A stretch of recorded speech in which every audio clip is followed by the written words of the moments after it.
Salut à tous et bienvenue. Dans cette vidéo, nous allons résoudre le problème suivant. Soit f une fonction telle que f de x est égal à x carré moins x plus 1 pour tout nombre réel x. Déterminer la valeur de f de 0. Alors tout de suite, nous allons commencer.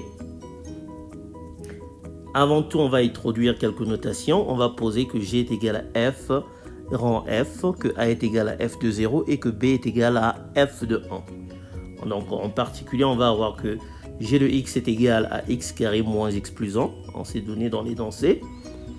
Et on va remarquer, à cause du fait que f et g sont comme en fait des puissances de f, on va donc avoir f rang g qui est égal à g rang f, qui est donc égal à f rang f rang f. Alors, on va utiliser ce dernier fait là pour déterminer la valeur de f de 0. Pour déterminer f de 0, on va commencer avec l'équation suivante.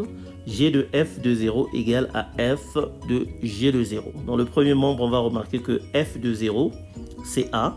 Et dans le second membre, on va remarquer que g de 0, on peut être calculé parce qu'en fait, la formule de g de x est connue. Donc, on a g de 0 qui est égal à 0 au carré, moins 0 plus 1, c'est-à-dire que g de 0 est égal à 1. Donc, on va remplacer. On va donc avoir g de a qui est égal à f de 1. Or, f de 1, c'est b. Et g de a, c'est a carré moins a plus 1. Donc, on a a carré moins a plus 1 qui est égal à b.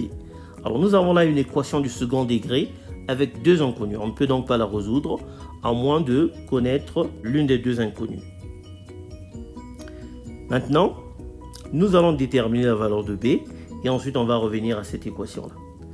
Alors pour déterminer b, on va partir de l'équation g de f de 1 égale à f de g de 1, à cause du fait que f et g peuvent commuter.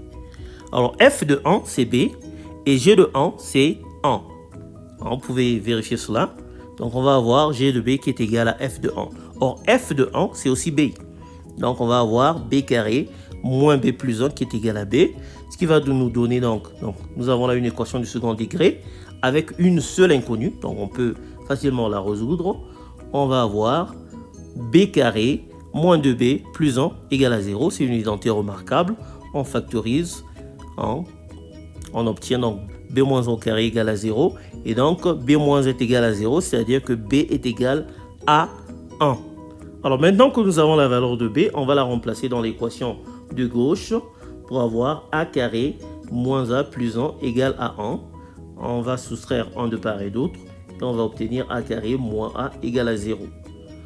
Alors, ça c'est une équation qui est simple à résoudre. On va simplement factoriser. Après factorisation, nous obtenons a facteur de a moins 1 égale à 0.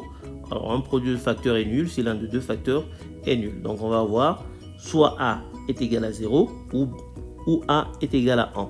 Alors, dans ce cas-ci, le ou est un ou non inclusif à cause du fait que a est la valeur de f en 0. En une fonction, nous avons une fonction et donc on ne peut pas avoir deux valeurs pour f de 0. Donc, c'est très important. On ne peut pas tout simplement prendre les deux valeurs parce que nous avons affaire à une fonction.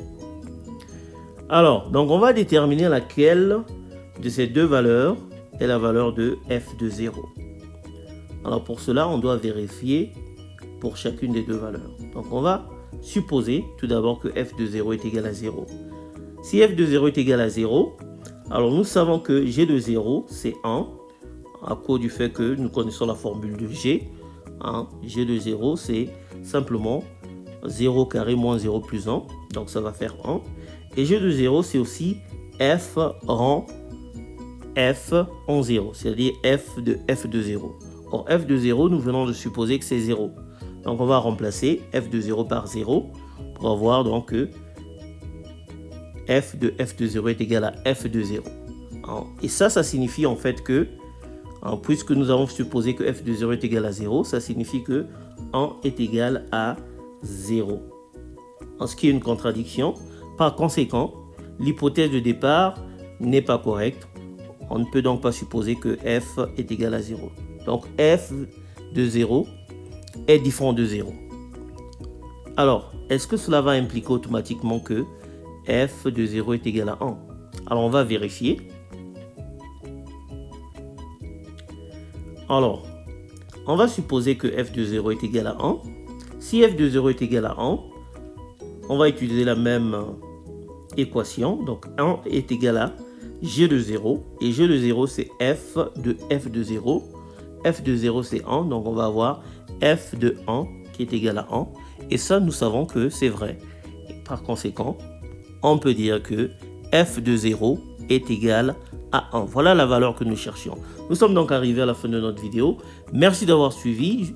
Pensez à vous abonner, à liker, à partager, à commenter. Moi, je vous retrouve très bientôt. Ciao.